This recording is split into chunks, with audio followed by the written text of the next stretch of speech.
So research assignment 3 might be, for some of you, could possibly be one of the more difficult of the 5 parts. And primarily because this is now where you start to take the original idea, the one that got you excited about what you're about to do, and you start to flesh it out a little bit more.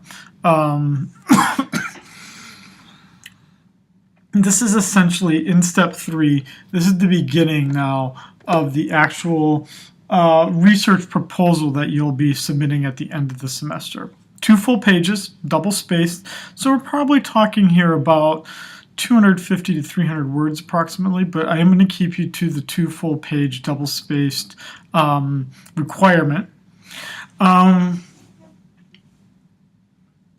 Let me talk a little bit about what I'm specifically looking for here. I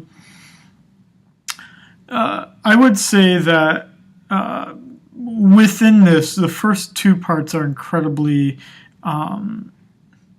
important, and they really set the stage. They set the stage for parts 3 and 4. So let's start with part 1 here.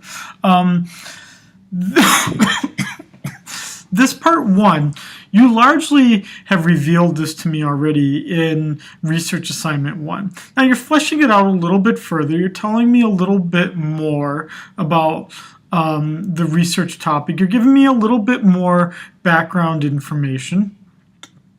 But then in text, in paragraph form, you're also then starting to integrate then and lead the background of what you're doing to the research question. Now again, you've done this perhaps part 1 and 2 already in the first assignment, but you're doing this in a textual way such that the arguments flow together. Whereas in research assignment 1, you'll notice that I had those as separate parts, right? In one part of it, you just listed what your background was. Then in the other part, you talked about your research question. Now this is all seamless text, which is what, in some sense, makes it a little more difficult. It should follow, the research question should follow from the background information you're giving me. And then following that research question, you're telling me a little bit about why you think it's necessary to do this project. Why is it important? What impact is it going to have? Is it going to have policy implications? Is it just going to make sure that we have better theories about how things exist? And then the summary here. Now, it's the summary is not as important. If you have a weak summary, the first 3 parts of this are still going to be the strength of your paper. In the summary, all you're really doing is you're bringing everything back together again. I, as the grader, am not going to focus too much on bullet point 4 or on part number 4. You still need it, but it's not as important. But 1, 2, and 3 are important. This all 3 parts together basically represent a very beginnings of your research proposal project.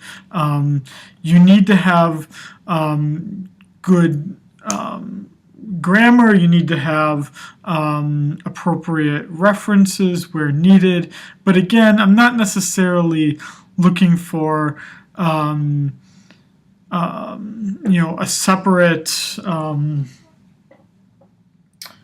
I'm not looking for a separate references here, right? Because you already did that in number 2. In number 3, again, I'm really looking at your way to convert all the comments I've given you back so far and converting that into 2 pages of seamless, flowing text that deal with these 3 topics. And again, the 4th, even if yours lacked part 4, it certainly wouldn't hurt your proposal at this stage. Really, your focus should be on parts 1, 2, and 3.